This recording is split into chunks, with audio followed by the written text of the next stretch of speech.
Audio on. So good afternoon, everybody. Welcome. I now hand over the proceedings to Magdi and Prakriti. I think she's yet to join.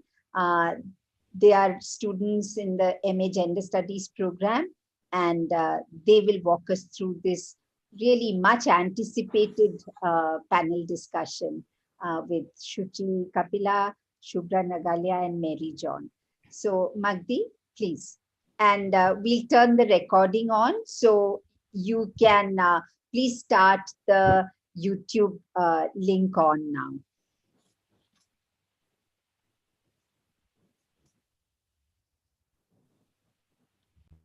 Okay, thank you, ma'am. And has the live, yeah, it's good. Okay. Good evening, everyone. Welcome to the second day of Fulbright events hosted by the Gender Studies Department of Ambedkar University, Delhi. It is in collaboration with the International Affairs Division of the university, and I thank everyone who has joined us today. Today's panel discussions include two speakers, Professor Suchi Kapila and Professor Shubhra Nagalia, and the session will be chaired by Professor Mary E. John. Professor Kapila's scholarly work focuses on 19th century England, 19th and 20th British colonialism in South Asia, and literary and cultural production in post-colonial South Asia. In 2010, her book Educating Sita, The Anglo-Indian Family Romance and the Poetics of Indirect Rule was published by Ohio State University Press. She is currently working on a project on the memory of the Indian partition of 1947. In May 2021, she was awarded a Fulbright Scholar Grant that she is using to complete the research for and writing the second book. This book will explore the Indian partition of 1947 through the memories of survivors, the post-memory of the children and the grandchildren of survivors, and formal memorializations efforts. Professor Shubhra Nagalia has a multidisciplinary academic background ranging from Russian language and literature, wherein she focused on text ideology and gender, basing her analysis on the study of gender roles and stereotypes in Russian language teaching textbooks to foreign students.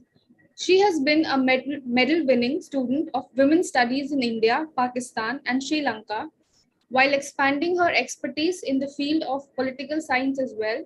Her overarching focus is concerned with the relationship between the modern state and women, women's movement, and gender ideology. This encompasses the study of women's organization, their mobilization strategies, its link with the human rights and civil liberty movements, locating organic linkages between the ground activism, land, labor, and livelihood situation of women, mediation of gender ideology between the state, market, and social actors, and finally, the politics of representation and its linkages between the fundamental agenda of education. And Professor Mary E. John has been working in the field of women's studies and feminist politics for many years.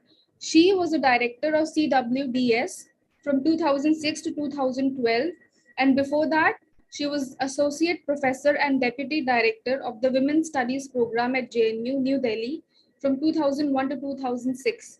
She has written numerous books, including Women's Studies in India, a reader, which is one of the foundational books for anyone who is a gender or women's studies students. And she has also written numerous reports, articles, book chapters, and occasional papers, along with fulfilling the role of a journal guest editor. So now I invite everyone to begin the session. Thank you. So Magdi, would you like to request Professor Mary John to start the panel discussion? Okay. I'm sorry. I request Professor Mary E. John to start the discussion.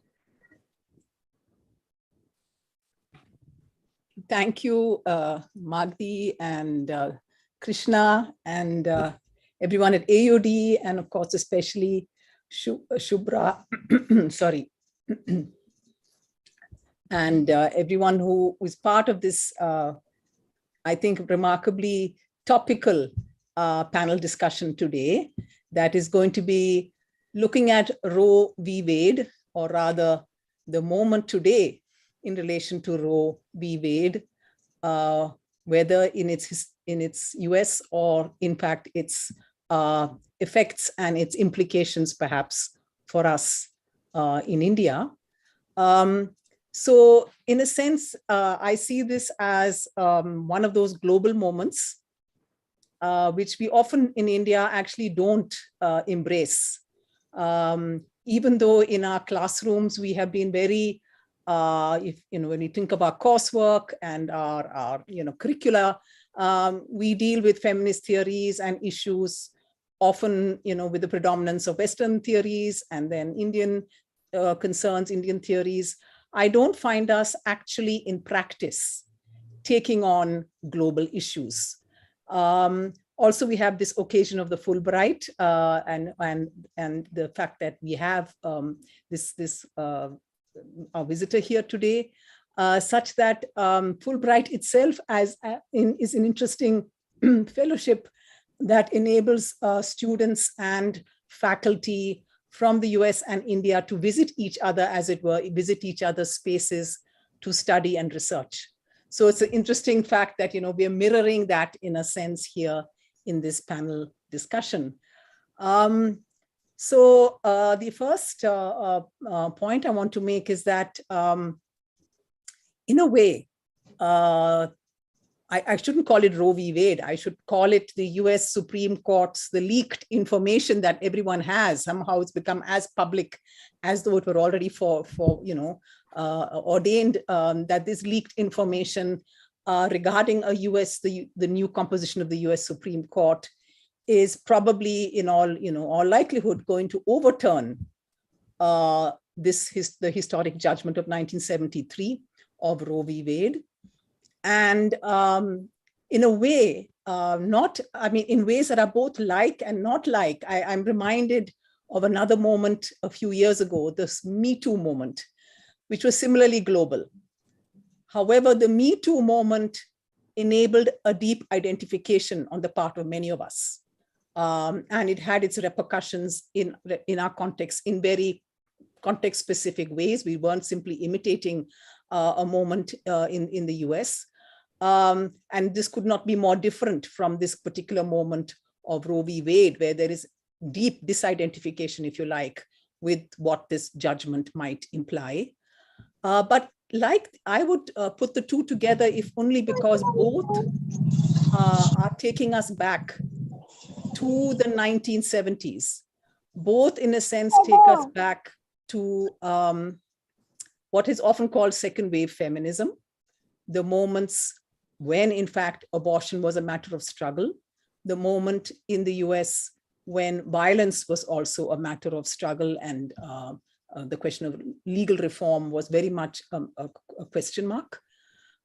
So in a way, we are revisiting. It seems interesting to me that almost 50 years later, we are finding ourselves in a situation where we are revisiting some of the grounding moments of contemporary 20th century feminist struggle in very different ways. However, and this is my second point, we are doing this in a very, very different context from the 1960s and 70s.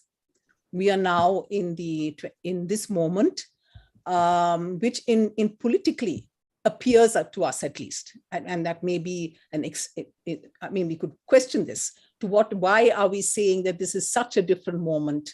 Why are we identifying this moment with right-wing ideologies, which carry within them very strong, not just authoritarianism, not just anti-feminism, not just racism, not just a new kind of white kind of supremacist kind of discourse.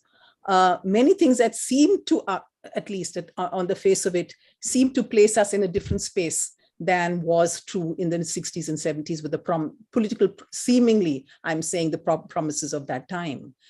So the worrisome thing about the present moment is that we are seeing, and the reason I'm putting this out there is that this is not just a characteristic of ruling ideologies. This is not about just authority and the new kinds of leaders in our midst, whether here or in the US. This is about popular movements, right-wing popular movements. What we need to recognize, I think, is that it's not just about the changed composition of the US Supreme Court. It is about the kind of popular life that an anti-abortion position now occupies. The kinds of people who now seem to, probably in all sincerity, let us not simply think of them as being brainwashed, in all sincerity, for sets of beliefs that they hold, are in fact supporting what they call right to life, which I think is actually a misnomer, because in so many aspects of their world, they are not pro-life. So I would rather say that they're outright anti-abortion.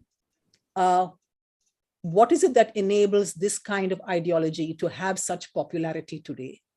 What is it about, the kinds of replacement theories that I'm sure we'll hear more about, that gives them that kind of backing? And I'm sure we'll hear more about what the kind of replacement theories we're talking about. What is it about white people, for instance, in the US today, that makes them feel undermined in their very own, mainstream people feeling undermined in their very own worlds, which is behind or giving so much support to an anti-abortion position? I think these are parts of the issues that I think we're going to be looking at, including possible parallels in contexts like ours. And thirdly, I think to gesture towards our context, we might be in danger of thinking that since we have the MTP Act, since we have the Medical Termination of Pregnancy Act, for which we didn't have to fight for it, right? No big campaigns regarding the place that abortion occupies in our country. But I think this is a very, I would say, almost ignorant position to take. We absolutely need to use this moment, if we haven't done so already, to look more closely at the MTP Act, also around the same time, 1971. What made it happen? What is its life today? Why is it so closely bound up with questions of population and population control? Why and how did abortion in our country be so closely bound up with those kinds of questions of fertility, questions of failed contraception, questions of sterilization, questions of pregnancy and childbirth, but in ways, and this is, I think, what I think many of our students today are in fact contributing to change, in ways that I think did not contribute sufficiently to thinking about women's lives. Somehow, I think our thinking about abortion, till recently, was too much caught up in a discourse and practice of population and population control and its abuse on women's bodies.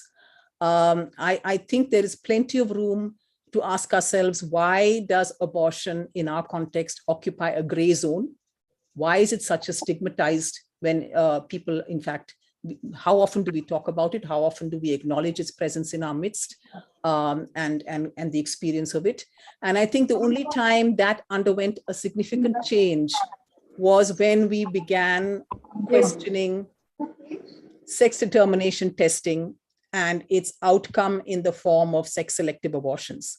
So interestingly, it was when abortion was being annexed in ways that were deeply troubling for the women's movement that we first actually debated it in front of ourselves. I think so. I'm not aware outside of health circles an active debate on abortion, except in this context. And secondly, of course, and this is where people like Anita have been so important, we were relatively blinkered, I think, in our specific, signaling of the problem of sex selective, that is to say, this selective elimination of a female fetus, as though that were the only issue. Whereas, in fact, the prenatal determination testing was brought into our country with nothing to do with sex selection, but everything to do with so-called fetal abnormalities, and the extent to which that was something we took for granted, until, in fact, it was disability activists who raised a question or two about that. So I think we have multiple connections, distinctions, reasons to actually look closely at Roe v. Wade and at our own contexts And I welcome our speakers, beginning with Shruti, if you could begin, I think followed by Shubhra.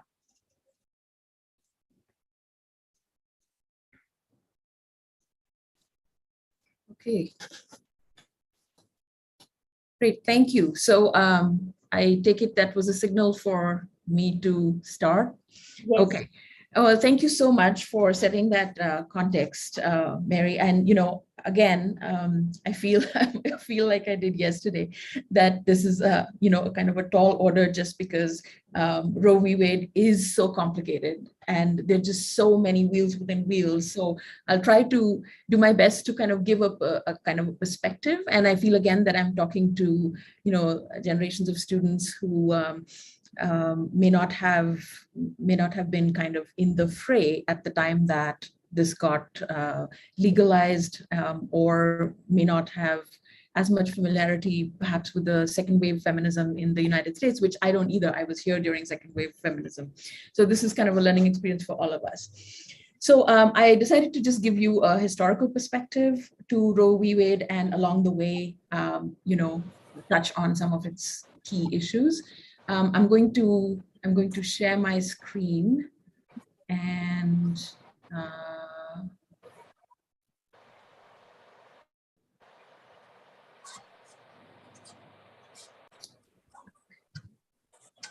all right.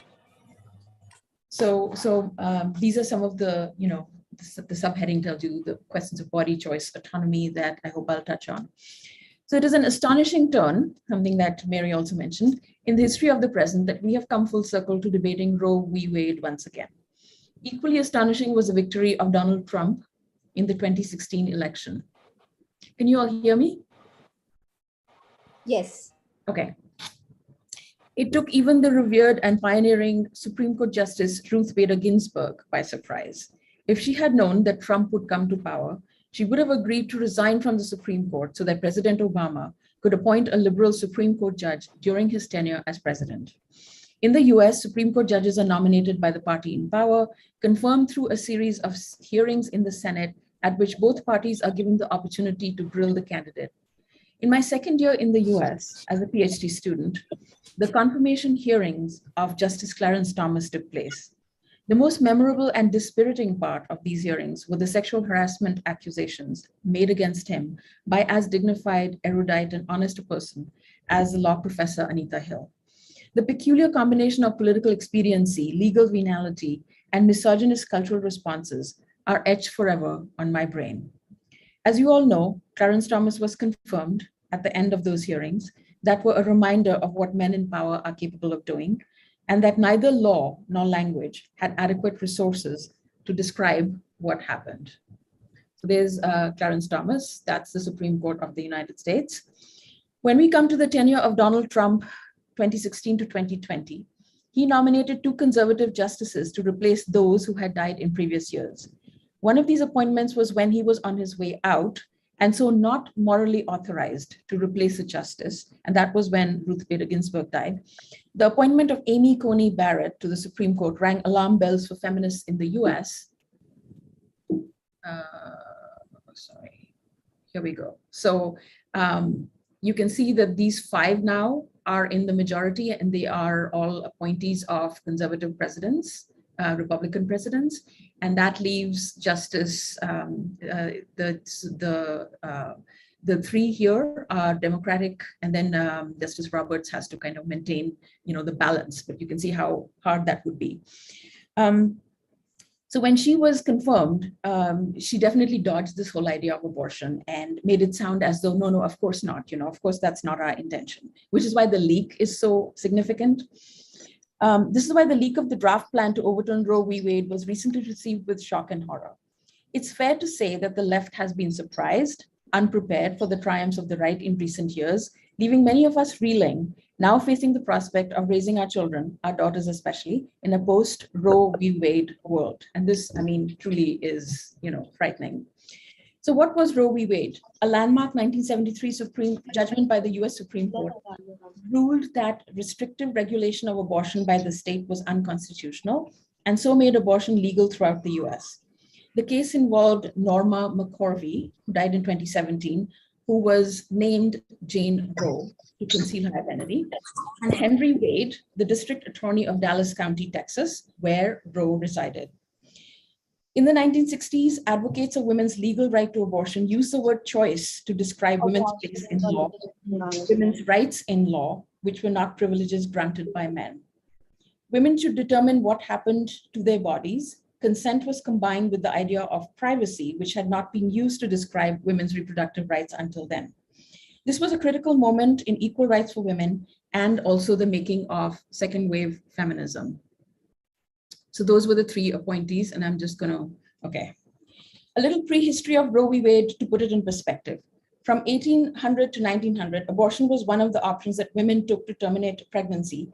And it was a personal decision which relied on folk or other remedies, which you now see on the screen. I was just curious what these various plants look like. It was usually a private matter, a secret act, not shared with communities or sometimes even neighbors. Midwives and doctors were sometimes involved. Herbalists offered a variety of potions or herbs to make abortion happen. The secrecy surrounding this act was often to hide either illegitimacy or if a woman did not want to have a child for other reasons. And this was not a legal notion of privacy. So I want to distinguish this. It was more customary that it was a community of women who kind of decided things or did things that were meant to make the woman sort of comfortable, or also, as I said, to hide illegitimacy. So it was not a constitutional right to privacy as much as a customary right, as much as a customary practice. Leaning on a book by Hull and Hoffer, I'm giving you a little history now of when did this sort of enter the legal world. And it was first in England in 1803 that a statute was passed by Lord Ellenborough. And what's interesting is that he was a traditionalist and a moralist, but abortion wasn't his main target. He had proposed a sort of bill to take stock of a variety of capital crimes, which included picking pockets, stealing clothing, more than 1 shilling, and then also abortion. It's also important to note here that the death from abortion of a fetus was called manslaughter. It was a crime against the state, but it was mainly meant to protect the woman. It was necessary to prove in this case that the woman was pregnant and that the fetus had quickened, which meant that you could actually feel its movements.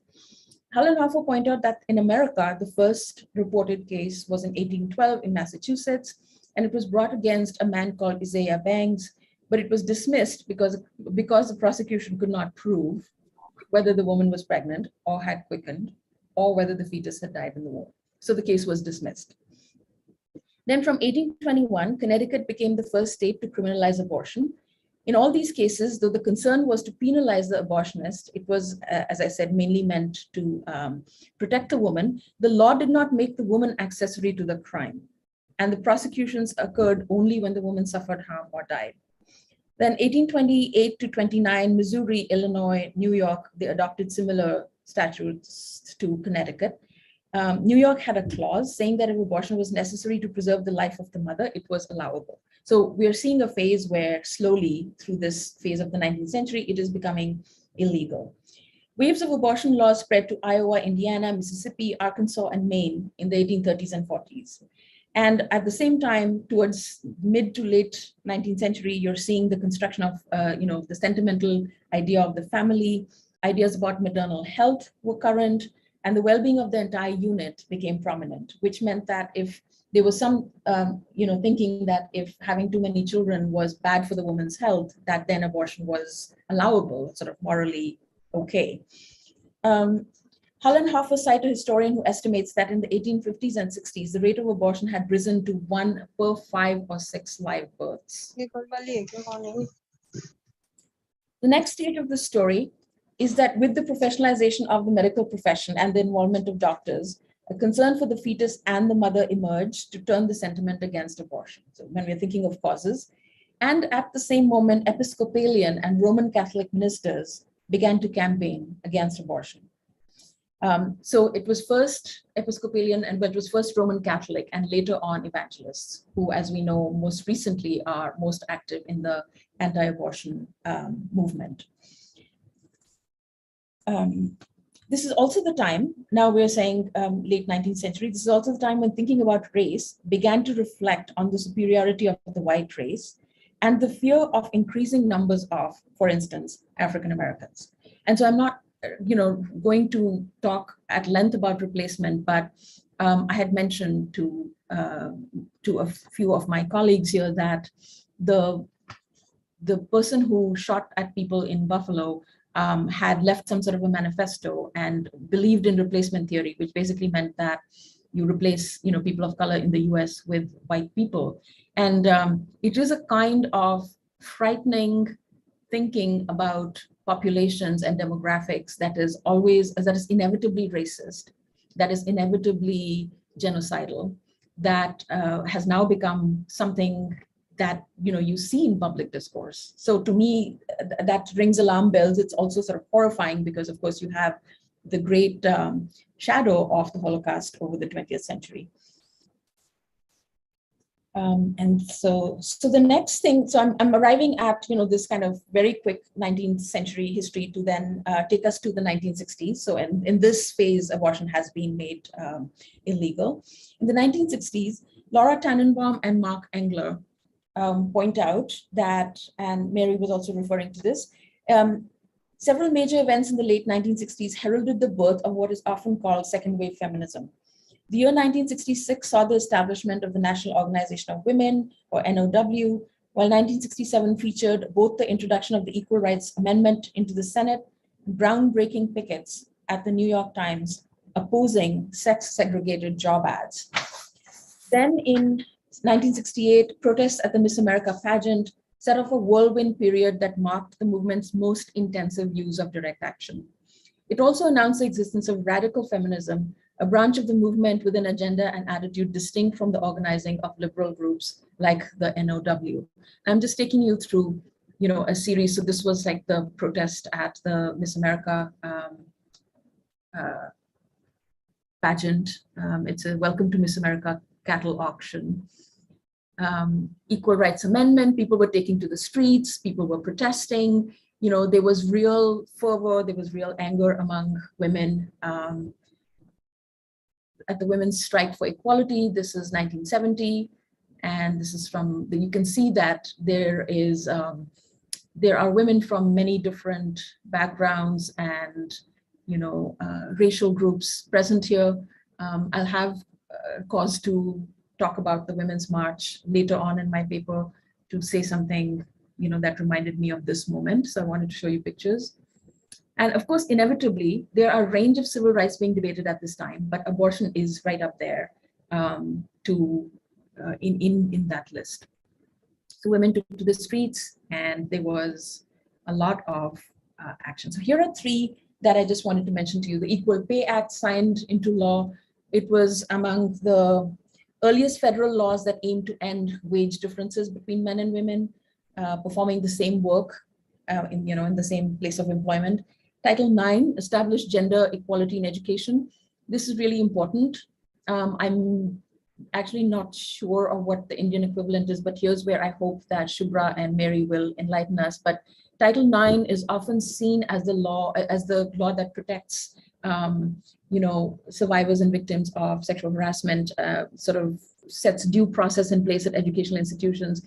But it's more appropriately understood as equal right to education, because when these episodes happen at the university, it makes it impossible for women to access the same education, right? And so that's at the root of the inequality or inequity that it induces. So all of these were what you might call kind of universal, human rights, universal ideas about equity that are within what I see as a kind of liberal frame that were being constitutionalized at this time, that were being legalized at this time. 1972 Equal Rights Amendment is passed by the US, sent to the Senate, by the US Senate and sent to the states for ratification. It was first proposed by the National Women's Political Party in 1923. It was to provide for the legal equality of the sexes and prohibit discrimination on the basis of sex. Now, it's interesting that only 35 of the 38 states had ratified it by 1977. That tells you it should be a no-brainer, right? But in fact, people like Phyllis Schlafly famously started organizing the conservative wing of women at this time. And she said that if we pass this, that it will disadvantage housewives, it will cause women to be drafted into the military, to lose protection such as alimony, and eliminate the tendency for mothers to obtain custody over their children. If you make everything equal, that women won't get, this kind of special consideration as women. I think this is really kind of a hard problem that sort of reappears in many different kinds of political and social contexts. So this is the environment in which Roe v. Wade comes up. In 1970, Norma McCorvey, a poor divorced 23-year-old woman in Texas without family, pregnant and worried that she could not support a child, met with two women lawyers called Linda Coffey and Sarah Weddington. The two wanted to make abortion a matter of choice for a woman, an idea, of course, as I said, that had been gaining ground. Now, both these women lawyers would have preferred to have an ideal family as their subject, which meant that attention wouldn't be diverted, as it always is, to questions of McCorvey's character, how did she get pregnant? If it, in fact, had been within a family, typical family, then they could focus on just abortion without it getting derailed as it does with other kinds of issues coming up. As it turned out, they couldn't find an ideal subject, so it was McCorvey, who became Jane Roe. Interestingly, the case came up in Texas because University of Texas was among the few universities to admit women to the law school. So it had graduated a whole bunch of women, and these two were among them, who then turned their attention to rights for women. Some of the arguments leading to Roe v. Wade were that the fetus could be seen as an intruder into a woman's body, that pregnancy inflicts extreme changes on a woman and no one should be forced to go through with it. And as Hull and Hoffer point out, the case was also about men and women's relation to each other. What Roe did importantly was to give women constitutional rights and the right to privacy. Now here, legal, different from the customary rights I mentioned earlier. It's also important in US constitutional history. That's why it's also creating such a huge furor, because it raises questions about the relationship between the center and the states. That is federalism. Our states allowed some element of autonomy. The doctrine of equal protection under the 14th Amendment, that is the fundamental rights of every citizen, are guaranteed.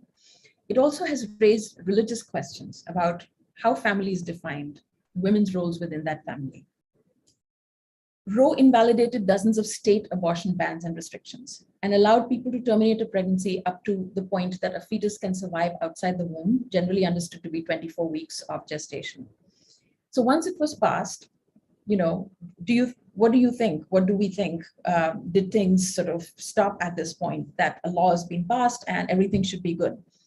Well, apparently not, because one of the things it did, it energized anti-abortion groups who campaigned relentlessly to scrape away all the gains of this decision. One of the most famous amendments was the Hyde Amendment, which prohibited the use of federal money to fund abortion care. Eventually, it was blocked in the Senate, and then a compromise was worked out where they said, okay, federal money won't be used to fund abortions, except where the life of the mother would be endangered if the fetus was carried to term. The second way that some of the gains of Roe v. Wade are slowly reduced is through a series of laws called TRAP laws, targeted restrictions on abortion providers. What they do is they make it really hard for clinics to operate by putting all kinds of rules and difficulties, and they say we're doing this to protect women's health.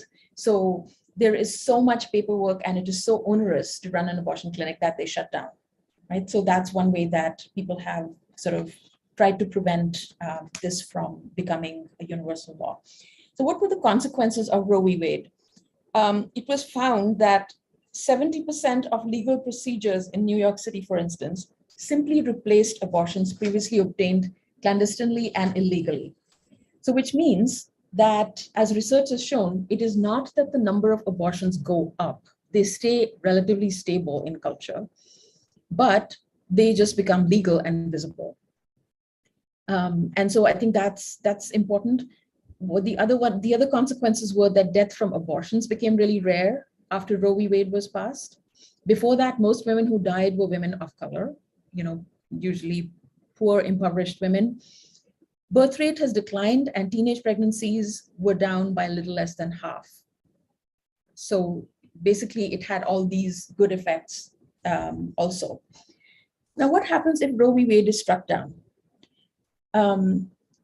If the Supreme Court overturns Roe v. Wade, it paves the way for states to implement abortion bans. And the US would join only 3 countries, El Salvador, Nicaragua, and Poland, that have rolled back abortion rights since 1994. So that seems to me pretty kind of awful. As Thomas Zimmer has said in The Guardian, conservatives could not be clearer about what their goal is. The animating vision for America is 1950s style white Christian patriarchal dominance. An article in Vox reports, I think I have this. Oh, well, okay, so some more pictures.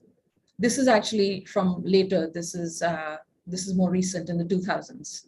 NOW is still campaigning keep abortion legal. So it's never ever disappeared. And I wanted to show you this. This is, social goods. It's working with the National Institute for Reproductive Health.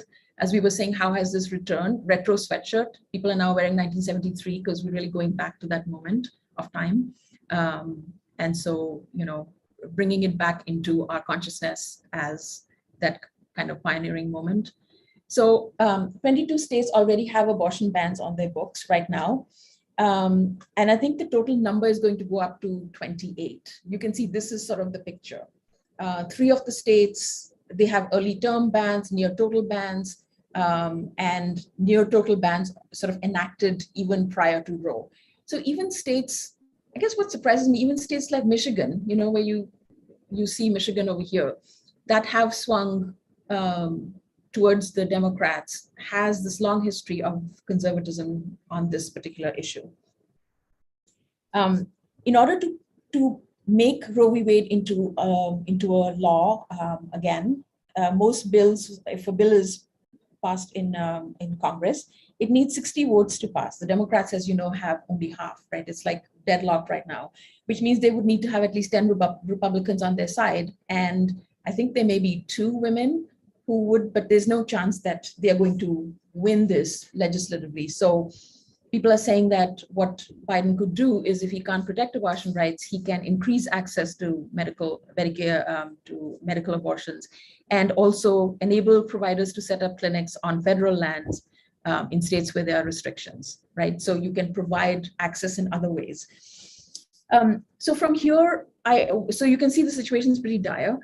From here, I wanted to turn just for a few minutes. So here you can see this is a face-off between pro and anti-abortion, or pro-choice and anti-abortion. It gets very heated. Many of you may know that abortion clinics have been bombed, doctors have been killed. This happened in Kansas, and there is generally just so much passion in this particular debate. I'll come to this in a little bit. In theoretical, rhetorical, and practical terms, the beating heart of the issue of abortion in the United States is the status of the fetus. As Meredith Michaels and Lynn Morgan explain, though a woman's right to abortion was grounded in the constitutional right to privacy, it is ironic that there has been an increased public interest in the fetus. This has taken the form of medical journals, ultrasound imaging, advertising, even Hollywood movies. And this, they think, is a problem for feminism because the right has totally seized any kind of conversation about the fetus. And feminists then are reluctant to take it up because if you give the fetus that kind of personhood, then what happens is that the woman dissolves, right? The kinds of debates that are happening are whether the fetus is a person at conception, whether it feels pain, whether it deserves protection from the very person who is otherwise assigned the task of nurturing it. Last week, on Thursday, Oklahoma legislature passed a bill to prohibit abortion starting at fertilization, which would make it one of the most prohibitive abortion laws anywhere. The language in which it was defended by Republicans is, and I quote, "There can be nothing higher or more critical than the defense of innocent unborn life." This law relies on civilian enforcement because it allows people to sue abortion providers or anyone seen to aid and abet abortion. If someone's driving a woman across state lines to find legal abortion, they can be imprisoned, right? They can be charged with a crime.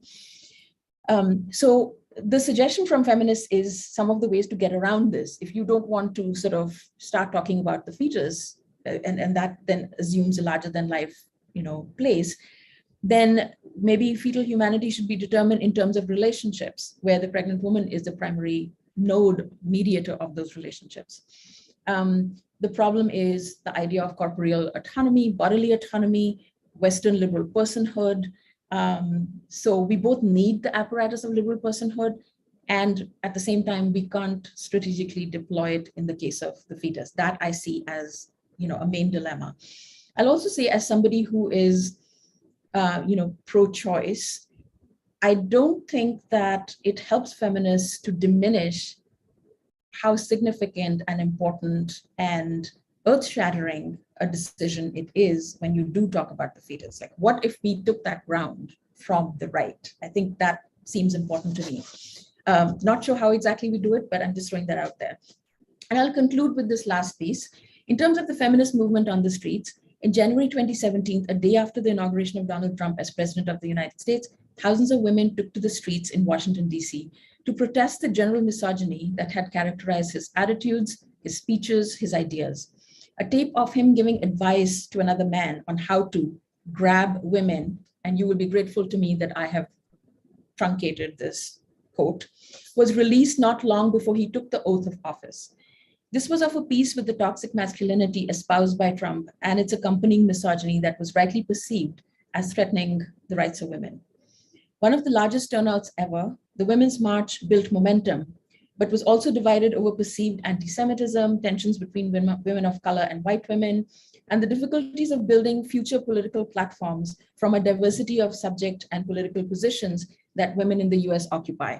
So this is me at the Washington March. I didn't have I think the hat tells you everything of what I deleted from Trump's comments, and it was seized by women as a symbol. These were the knitters. They actually knit a whole bunch of hats, and they brought a basket full of it and were just handing it to women, pink hats. It was sort of amazing. Every train that you entered had only women. 99% of the passengers were women. Roads were milling with women. All the taxis had women. They were offering each other rides. They were offering each other a place to stay. Very much what I consider to be second wave feminism. Singing songs, "We Shall Overcome." It was the flavor of the movement was what had happened in the 70s. This is young people were there on the mall in Washington, D.C. Feminism isn't about making women stronger. Women are already strong. It's about changing the way the world perceives that strength. And then do better white America, right? So there was definitely more discussion of race perhaps than there ever had been in the 70s. Freedom is never voluntarily given by the oppressor. It must be demanded by the oppressed. And so this is a new generation, who are very conscious of especially racial tensions in the United States. But then with this kind of variety of huge spectrum of issues that were there was, of course, abortion. Keep your hands off our civil rights and don't tread on me. And so what I want to say is that when we talk about, my students talk about intersectional feminism is different from the alliance politics of the 1990s that I know, where you compromise and you build an alliance because it's important to the political project of the moment. With intersectional feminism, I don't know that we've reached a place where we can understand how to build a platform through compromise, and tensions run really high. Like this sort of, it was heartbreaking to hear that people were accusing each other. One of the African-American women attended a rally with Louis Farrakhan, who says all these things about Jews. He's a Nation of Islam leader. And so this sort of anger sort of broke out, and it fell apart, so that the one wing of this women's march constituted another group, and I don't actually know where it is. So this is sort of where we are at this point. There were so many things that were at stake. Abortion has always been central to them, and I'm sort of looking with a great deal of trepidation and fear to the future. And I think I'm going to stop there. Here are some references to the books that I mentioned. And I'm happy to share those if anybody's interested as well. Thank you very much. Thanks, Shruti. And I must apologize for, I don't know why I got your name all wrong. No worries, I think somewhere along the way, but that was wonderful because you gave us a historical kind of a context setting. And that's useful for people in our context to hear that this is a long, 2 centuries long kind of, or I would actually say, in a sense, this, on the one hand, you could say there's an official 2 centuries long history, but there's a much, much longer history of women's relationship to abortion. That's as old as time, I would think. But yes, it enters, a certain kind of official legal discourse. So you gave us that kind of background, and you pointed to the new language. Well, there was the language of choice of the 1960s and 70s that was very big, and that obviously has a lot of issues attached to it. What is this language of choice that was so popular in the so-called women's liberation movement at the time? But also the right to privacy, the fact that that was the language that was used in the Roe v. Wade case. And then you brought us forwards. And in a sense, you also alerted us to the fact that there was a sense of, even after it was passed, there were immediate curtailments. Yeah. And the biggest ones are financial, in fact, because if indeed you are not going to get any kind of medical aid, any kind of state aid for conducting an abortion, and it runs in the US system, it becomes an extremely expensive question, apart from the kind of issue of who in fact is a good provider. That's another question. I mean, what role did the state play in the US context for actually training people to be good abortionists? Right. It seemed like you had to be an outlier, some kind of a hero, and usually men who then had to encounter all kinds of stigma to be providing this in a special clinic rather than as part of general practice. So there's a long shadow, in other words, since the passing of Roe v. Wade. And you brought us right up to the Women's March, and the fact that questions of race, maybe less so class, have indeed been questions that are much more visible today. I think they were visible in the 70s, but you have actually brought us to this moment. So thank you, Shuchi. And I'll now ask Shubhra to say what she would like to say.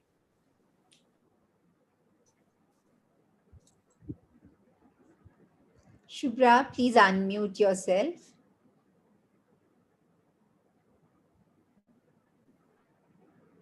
Thank you. Thank you. Mary, you may have to cut me off at some point because I'm completely scattered. I want to thank Krishna, most of all, for the effort in bringing together SHS and International Affairs Division in organizing this discussion, which is happening after a long time in gender studies. And your team, Magdi and others. You've asked me to be a part of a panel in which Mary John is sitting, and it is very clear to all of us who've known her that anything that we say will be a repetition of what she has already said. So I'll take my chances, and I'll make a couple of contentious points, and it will be in a very narrow perspective. Even so, it is very, very it's a bit scattered, so please bear with me and remind me of the time limit if you can. All right. I want to focus on the policy, on just one MTPA, the Medical Termination of Pregnancy Act, that was passed by Government of India in 1971. So essentially, I keep coming back to that. So India formulated its first national policy on abortions in 1971 by passing MTPA, the provisions of which are basically, it lays out the infrastructural and medical structures in which abortions can be sought. However, before MTPA was passed, I'm using a quote from the website of National Health Mission. India was the first country in the world to have launched a national program for family planning in 1952. So it's practically almost the first act by the independent Indian government, which was to set up this program of family planning. 70 odd years later, these policies are still being, quote, repositioned to not only achieve population stabilization goals, but also promote reproductive health and reduce maternal, infant, and child mortality and morbidity. So these keep repeating. Some definitions of reproductive health keep repeating in all these mission statements. Now, the statement written in the language actually of a national mission, it tells us how several other policy documents also support this intent. So you have the National Population Policy, of course, you have the National Health Policy, you have National Rural Health Mission, and you have international treaties like ICPD, which is International Conference on Population and Development, where feminist activists have been so active, like Rosalind Petchesky and all who have been doing advocacy, but so India has been active. Millennium Development Goals and Sustainable Development Goals and many others. These all sort of form a surrounding web of reiteration of this need to reach some optimal point. All the commitments, such as those to reduce poverty, violence, whether patriarchal or communal, or creating jobs, so economic growth, most of these commitments, they are appended to achieving the chief objective of population stabilization goals. Like Mary said, that this specter of overpopulation that hangs on us needs to be figured out. It has been also, and I'm not going into it right now,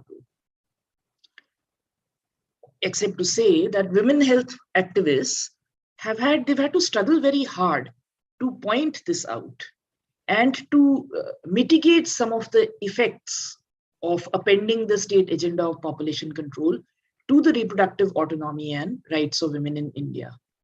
So if you don't go into the detail of it, you can still make this observation that independent India, reproductive health and rights of women have not been about women, and they've not been about bodily autonomy and integrity. They've been appended to other agendas. So we can say that abortion rights have been framed, minimally, we can say that they've been framed in India differently from that in US. But I do want to point out one connection here, sort of connection. The serious push and investment from the US into containing overpopulation in India has been very consistent. And this is known, there's a lot of literature. There is a consensus between the two countries and the world over also. There is a consensus between US and India that nothing can come out of a massively large Asian country. So it should stay optimal. You have Rockefeller Foundation, several instances, Rockefeller Foundation, later avatars are Bill Melinda Gates Foundations, and the biggest partner called USAID that has generously funded into Indian family planning program from independence onwards.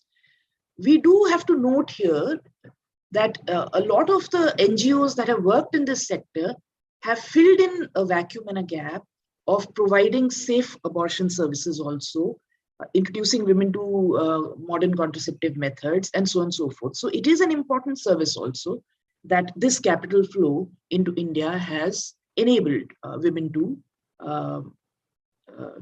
get from these organizations.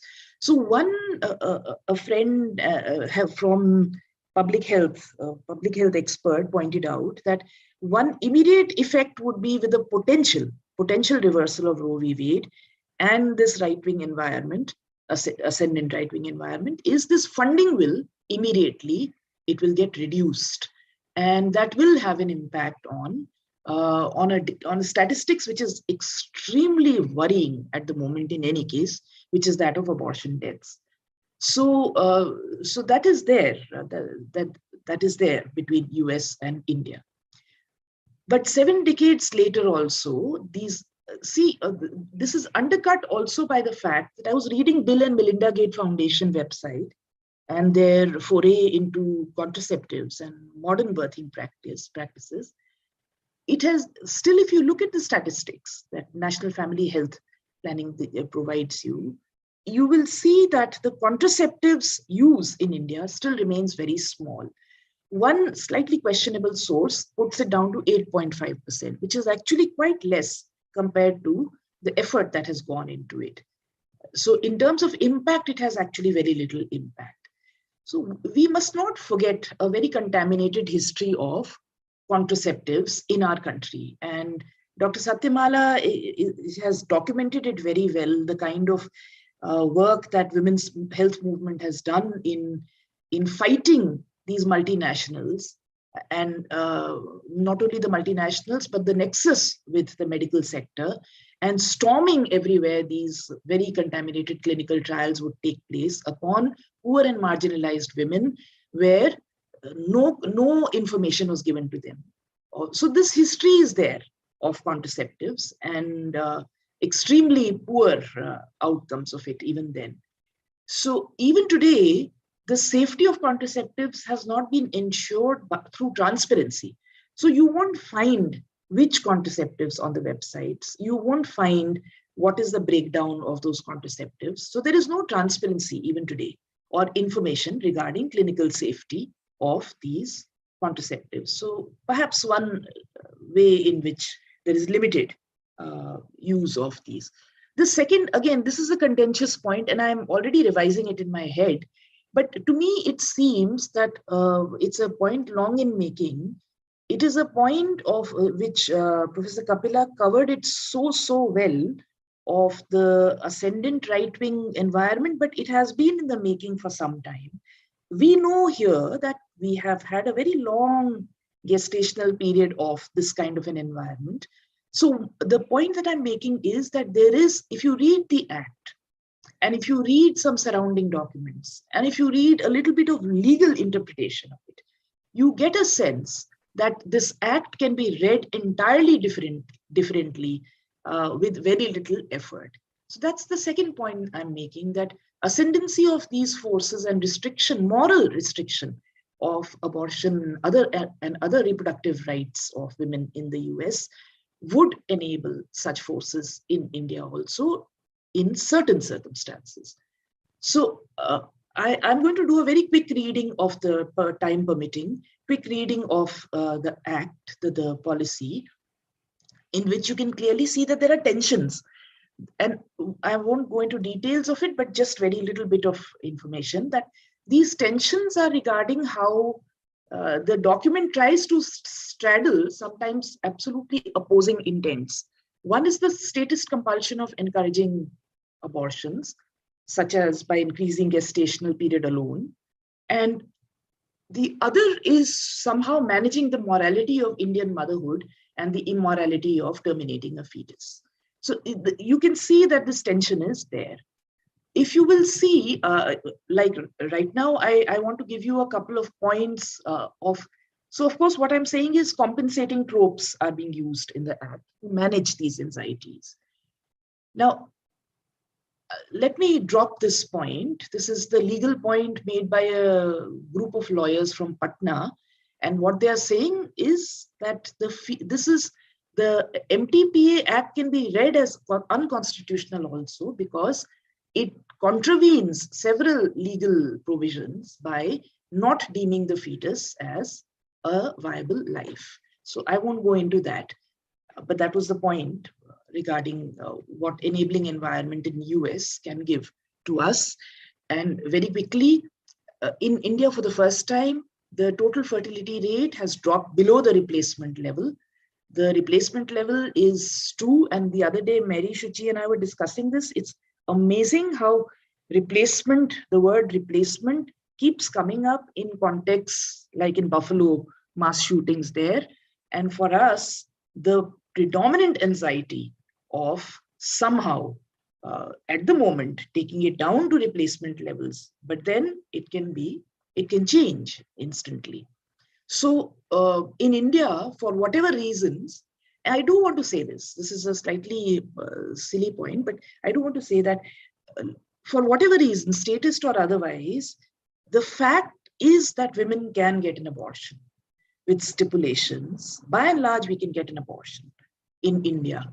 And its value really cannot be underestimated, because in countries where there are very restrictive laws, abortion laws, women have paid with their lives.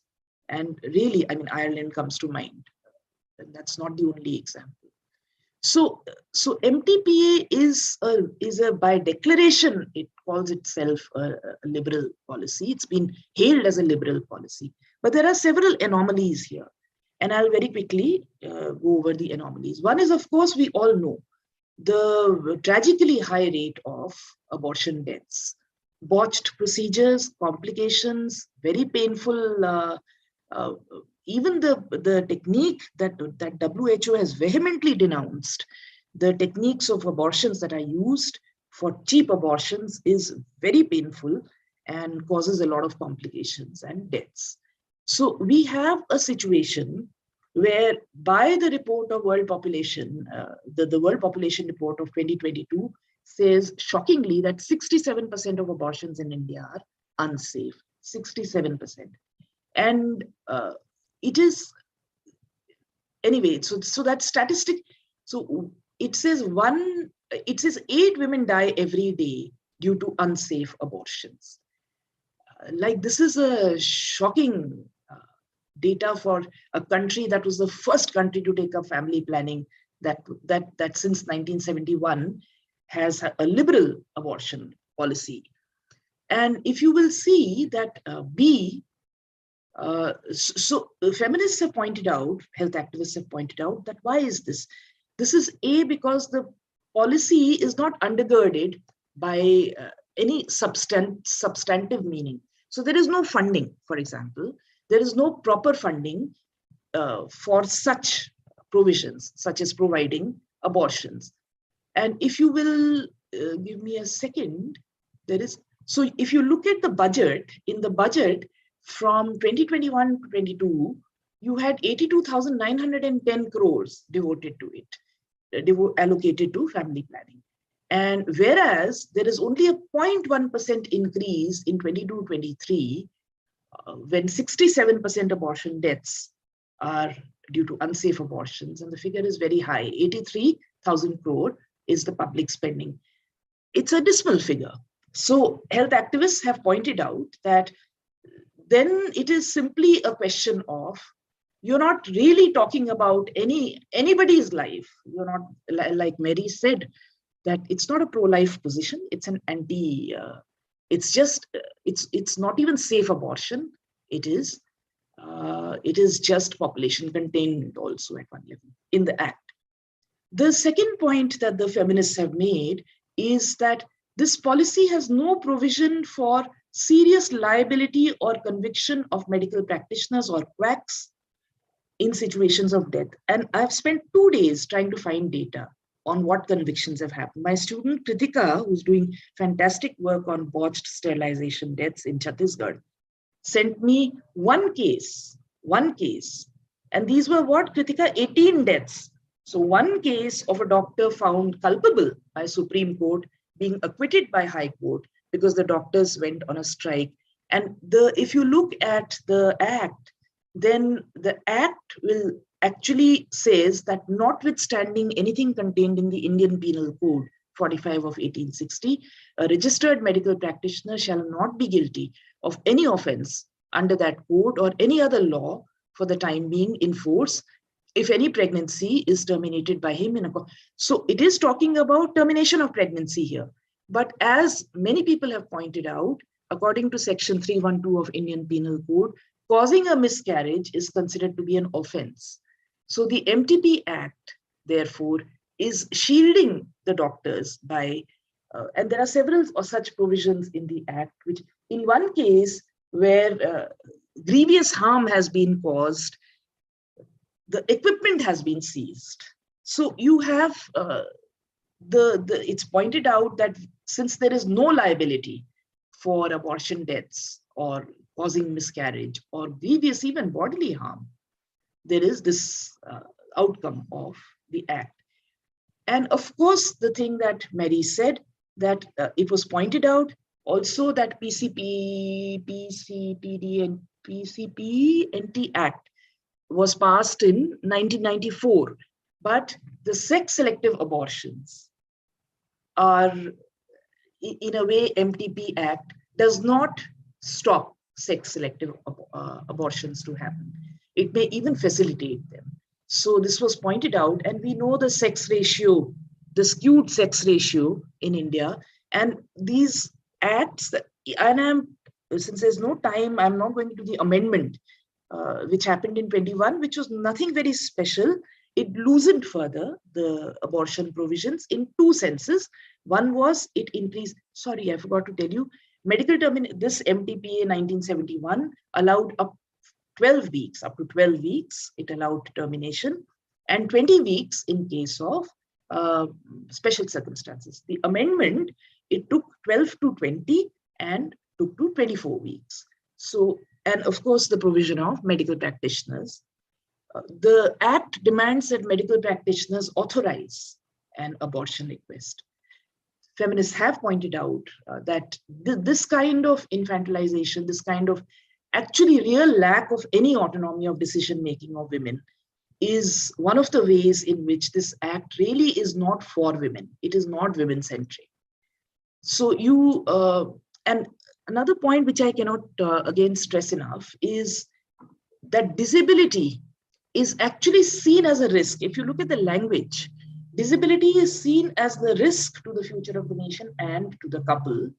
And it makes a perfectly logical explanation, apart from rape and so on and so forth, for the termination of pregnancy. So for example, if there is a substantial risk that the child born would suffer from physical, etc., and it is girded with compensatory logics of it causes grievous anguish and trauma to the woman, mental trauma to the woman, it would be justified. So these moral justifications are attempted in the Act in most provisions. Even very prosaic kind of justifications, such as failure of the contraceptive device. So the Act will say in explanation 2, where any pregnancy occurs as a result of failure of any device or method used by any married woman or her husband for the purpose of limiting the number of children, the anguish caused by such unwanted pregnancy, etc., etc., etc. So obviously here the mental health is neither a serious concern nor elaborated also what is meant. It is a justificatory device only to encourage termination or allow termination. So of course there are, you have the woman in the custody of a guardian. At no point in the Act, it is said that a woman can go and ask for an abortion. And so this idea that the Act is, it is about abortion rights without being written in the language of rights. So it neither uses the language of rights, nor it stands with the women in case of death. So for us, the question, I'm not going to wrap up entirely here, but so for us, the question is not so much as doing away with the abortion rights. It is to see the setting in which abortion rights have been framed and they are enacted and executed, and who is paying the price for it.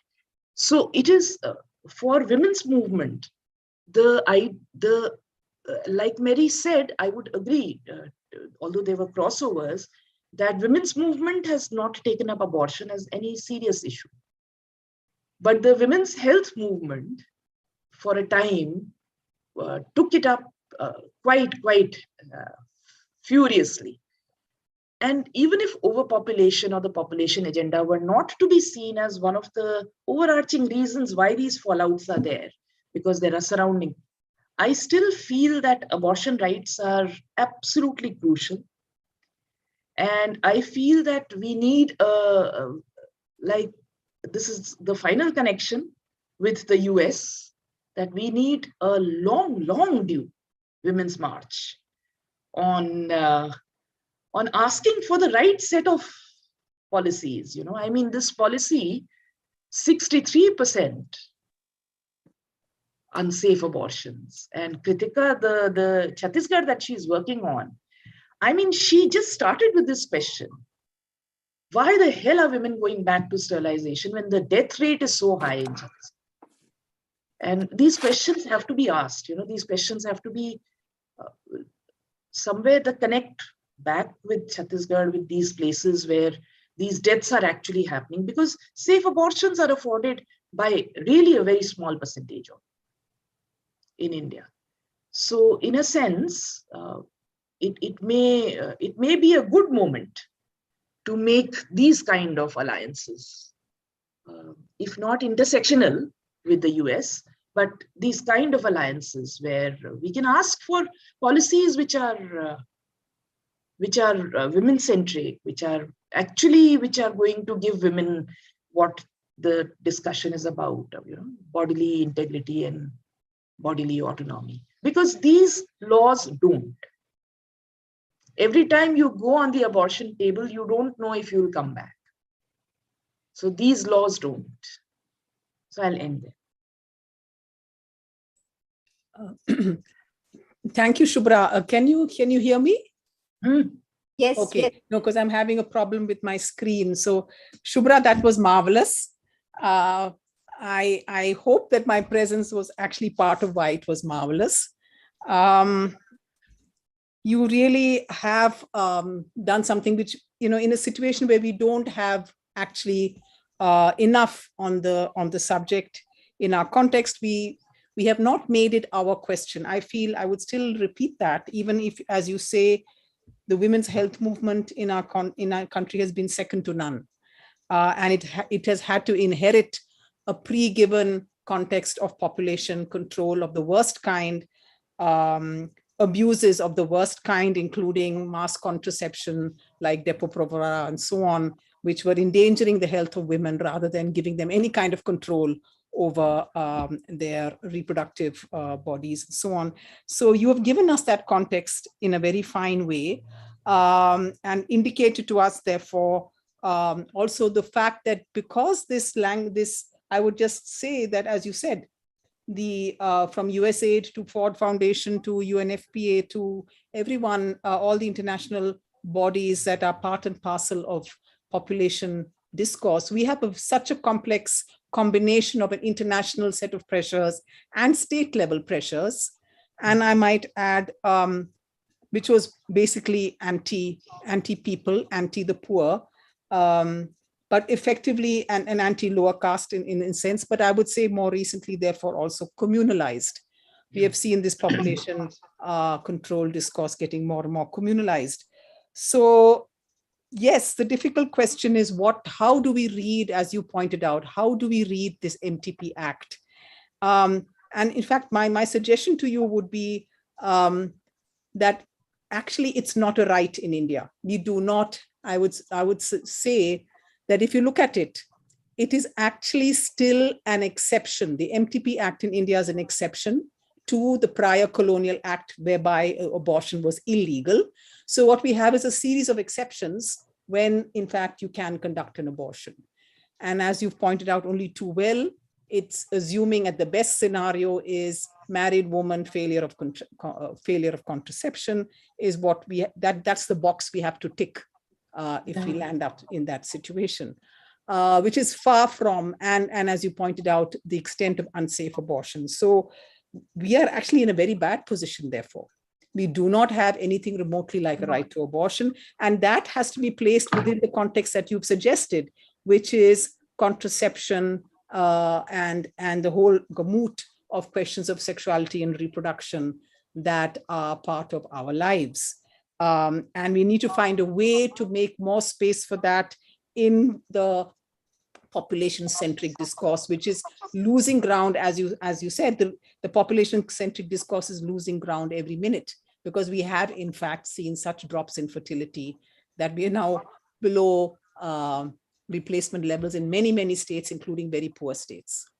So, Shubhra, thank you for that. And Shuchi, I would now open it up for discussion. And since I seem to have a problem with my screen, I'm not able to see anyone. May I ask someone to help with conducting the question and answer part of things until I get my screen back? Yes, Yes, ma'am. Thanks. Thanks. We will help you. Thank you. Yes, ma'am. So thank you, Professor Nagalia, Professor Kapil, and Professor John. Now the panel is open for questions. May I say the first thing? At least gender studies students don't say Professor Nagalia. It's I don't even listen. I think it's someone else. Just my name, which you call. Okay, ma'am, got it.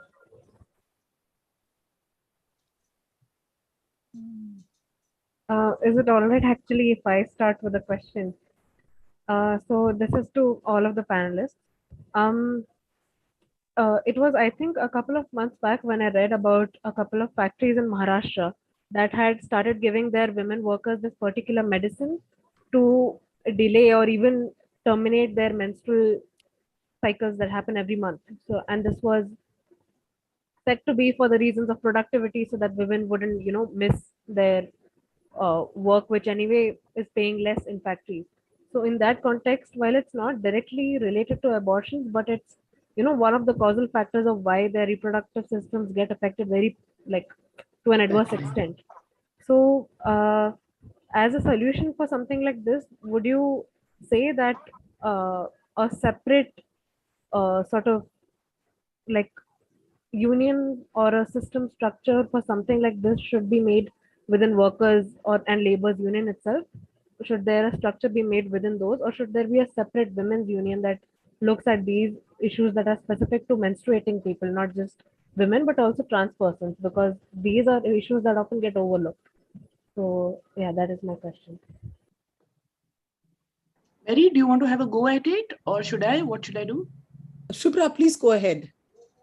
I won't say much for a second only that this is not just a problem of trade unions. I think it is the problem of abortion rights, reproductive rights, and so on and so forth, which have to be made in a more expansive way. At least I feel like that. And for trade union, also, therefore, I feel that these issues should be a part of the trade union understanding of, it's like bodily harm. So it's like the trade union has to fight against bodily harm, even if it is on quote unquote women's issue, like on menstrual cycles control. Other than that, of course, the definition of reproductive health in India is, like Imrana Qadir would say, it is equal to fertility outcome. It is so we are. It's difficult. It has been difficult to separate the two, which is what I was trying to do today in terms of reading the act. That let us even in terms of conceptualizing what kind of act we want, what kind of provisions we want. Let us try and separate these from the overarching agenda of population control. Here, they're talking about productivity in the factory. Mary? Yes, no, I think there are many dimensions. I think the question is an interesting one. And I don't know how widespread it is. You're mentioning that this is from Maharashtra. And I mean, I would like to know more about that. The fact that they are willing to push factory workers into, changing their menstrual cycle in order for it not to, interfere with a particular production target. I have to say, I've not heard of this before. We know there's a whole menstruation discourse out there today. I think this needs, I think this needs, I would say it needs a distinct discussion, as I am not sure I would want to run it together with issues of contraception and reproduction in the same way, because it's a monthly cycle issue with a much longer, more. So I would hold back. I don't want to jump in and say something about which I'm not clear about. But it is it's worrisome if in fact such a thing is in fact taking place. So more details, Prakriti, later. Yes, some other point, because this is a productivity pressure.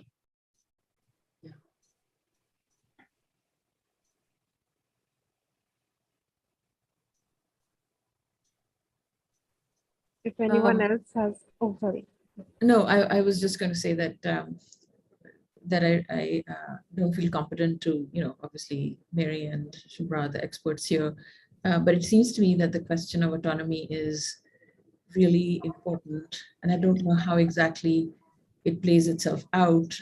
And I'm even wondering whether that whole question of autonomy extends to other domains, including domestic life, and more broadly, the question of autonomy, I think, is just so fraught for us and shouldn't be. To me, it's very clear that what we need is autonomy.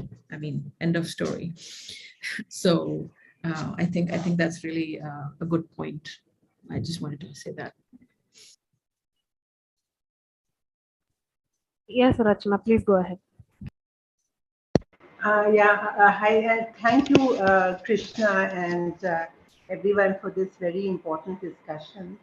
I just wanted to raise a couple of, I wanted to ask a couple of questions while completely agreeing with everything that's been said. One, I think that I've said this earlier also, that I think that we need to keep, as feminists, the question of abortion and selection, separated in our own discourse, because it's very dangerous when they sort of blend into each other. And as far as I see it, abortion is not going ahead with a pregnancy. It has nothing to do with which fetus is involved, right? So the two debates, I think, should be neatly separated from each other. And the second, question I had, I'm not sure about this one, is regarding what Shubhra said about morality, the moral discourse around motherhood. I'm sure that's true, but it's also true that this discourse doesn't actually give the woman the right to go ahead with a pregnancy if she wants to. Right? So if you were a single woman, or if you are a woman who is about to have a daughter, then the morality of motherhood doesn't seem sufficient to protect you from a forced, giving up on the choice of being a mother. So it seems to me that you are not so much a mother, but you are carrying on the legacy of a family or a community. And that is what determines really whether you can go ahead with a pregnancy or not. So those are just two thoughts I had. And the third one was that with all the technological shifts that have taken place, it's actually also very interesting to see how the whole question of abortion has got surrounded by so many other, by so much technology that has happened, including this pill which you can take, immediately, actually after conception, but doesn't seem like an abortion, but it actually could be seen as one as well. So these are just some thoughts I wanted to share. Thanks.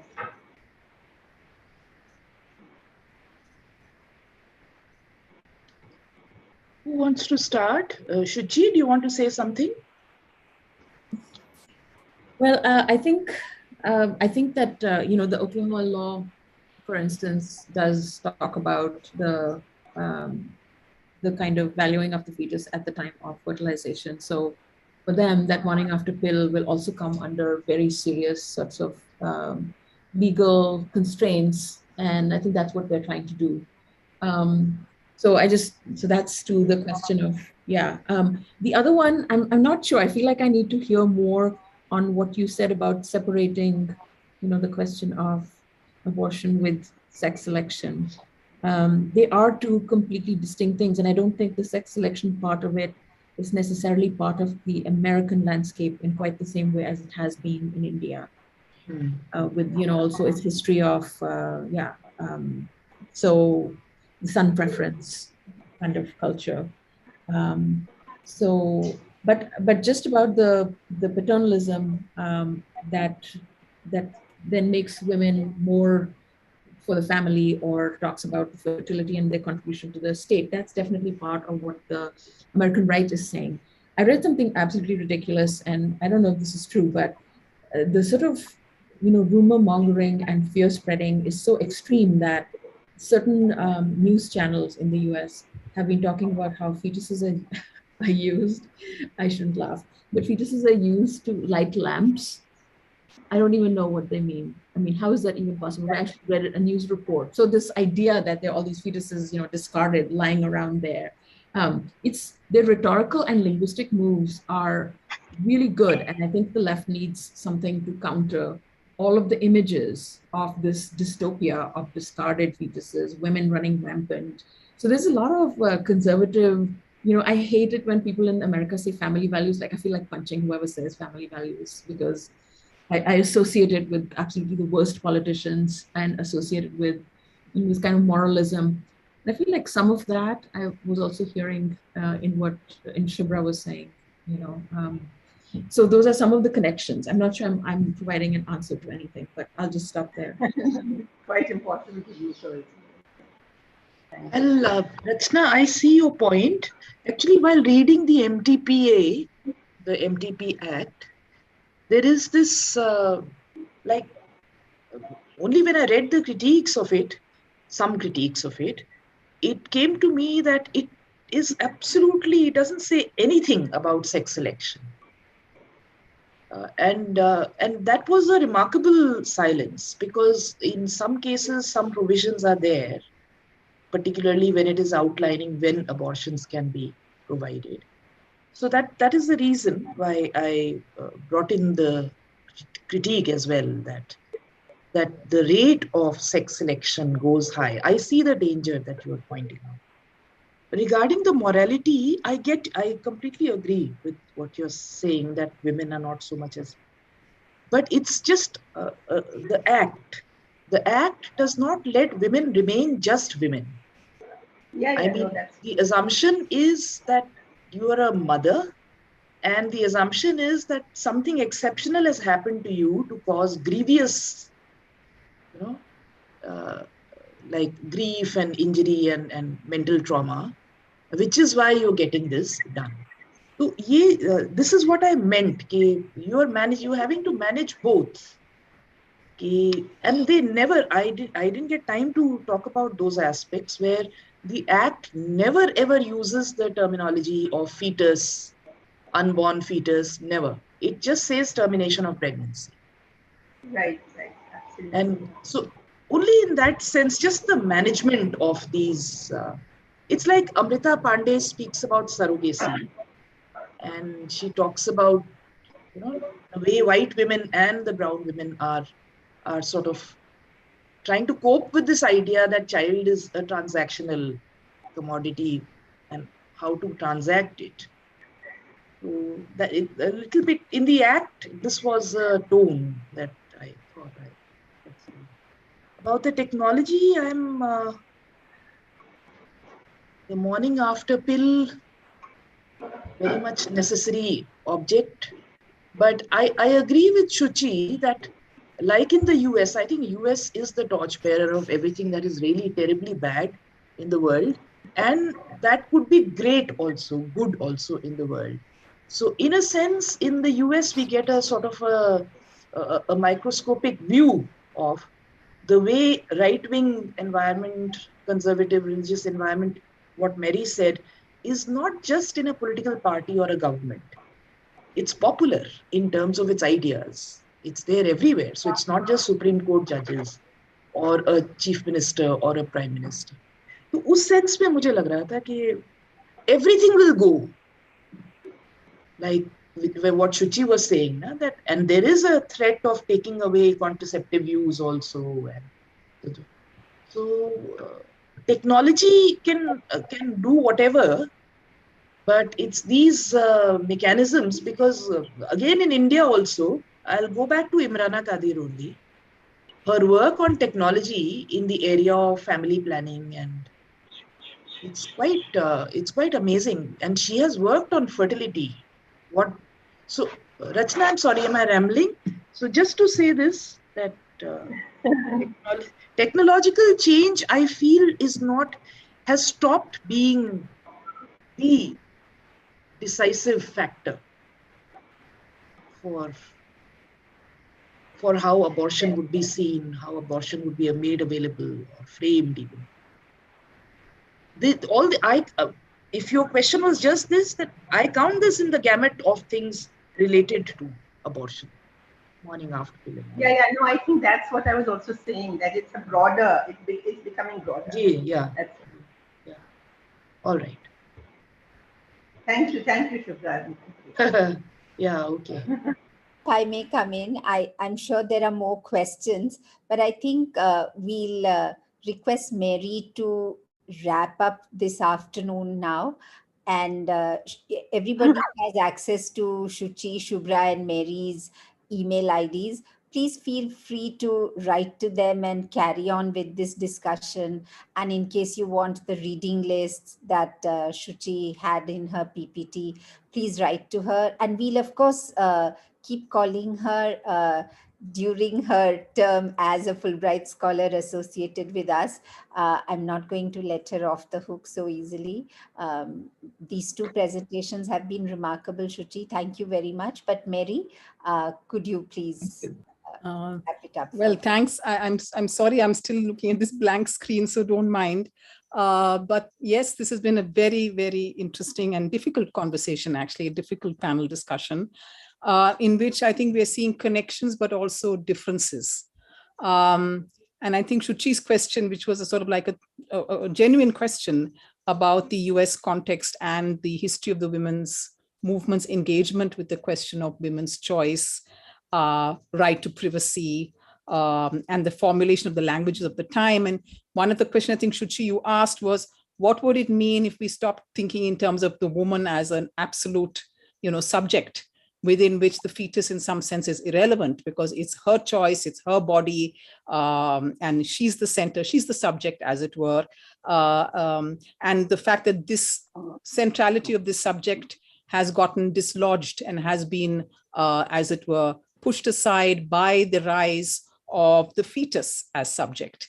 And that fetus as subject has been structured as much by religion, Christianity, Roman Catholicism initially, but now more and more this evangelical version of it, which emphasizes conception so centrally, because this Christ was conceived by Mary, an unwed mother. So this whole language being pushed here into this context, which has, as it were, I think has destabilized and has thrown the women's movement off in some sense, but also technology. I think you mentioned technology, these visualization techniques, this ultrasound technology, where in fact in the US, unlike in India, it's perfectly legal to know the sex of your baby. There's not an issue here at all. It's about whether you want pink or blue, and all of that. And in fact, it is also, you can in fact go for termination of pregnancy under, of course, it's on the one hand, it is girded by questions of abnormality and so on. But there is an industry called sex balancing, gender balancing, which is a very interesting counter discourse to our sex preference kind of situation. So there is a complex kind of combination of things there. But your suggestion that one would need to develop maybe an alternate feminist discourse, where the absolute subject is no longer just the woman, because that has worked against the women's movement there. Whereas here, it seems in the Indian context, we don't even know where to begin by naming the subject woman, because it has been so framed by population control, stabilization issues, and by the health movement, the abuse of that, whereby women's health is often endangered rather than enabled by some of the new these contraception and contraceptive techniques. So we are caught in a kind of messy context here, where we seem to have abortion as available to us and yet not. And least of all, and I think this is something we must actually tackle more upfront, whether it's population control discourse or whether it is or the MTP Act version of it, we are assuming marriage, we are assuming motherhood as a consequence of marriage. We do not have a discourse of the woman outside of that at all. And so that is an area where I think we have barely begun to think in a way of what kind of discourse do we need that cannot obviously operate outside of, as though there were a sort of an autonomous space outside of existing discourses, but nonetheless one that would actually bring into play what is the relationship of a woman to a fetus, to a pregnancy of whatever kind, in any situation where she's not necessarily marked by her marital status. What would that look like? And I believe that the high prevalence of unsafe abortions that Shubhra signaled has also a lot to do with abortions happening outside marriage, about which, again, we tend not to want to talk because we don't want to accept the fact that there is a great deal of sex, heterosex, if I may call it that, happening outside marriage. So thanks, everyone. I think we now have had this wonderful opportunity of thinking across between commonalities as well as differences in the US context and the Indian context. So thanks, Shuchi, thanks, Shubhra, and thanks, Krishna, and all the students who made this possible. And now Prakriti will conclude the session formally. This was a delightfully invigorating and very necessary discussion. So thank you, Professor John, Professor Kapila, and Professor Shubhra for your powerful insights into the Roe versus Wade debate. We would like to thank the International Affairs Division of the University for their support in hosting this panel discussion. And most importantly, thank you all for joining us in this event. Thank you. Thank you. Real pleasure. Thank you. Thank you all Thank for you. being here. Thank you. Shuchi, I'll be writing to you. Sounds great. Okay. Okay. Yeah. Bye-bye. Bye.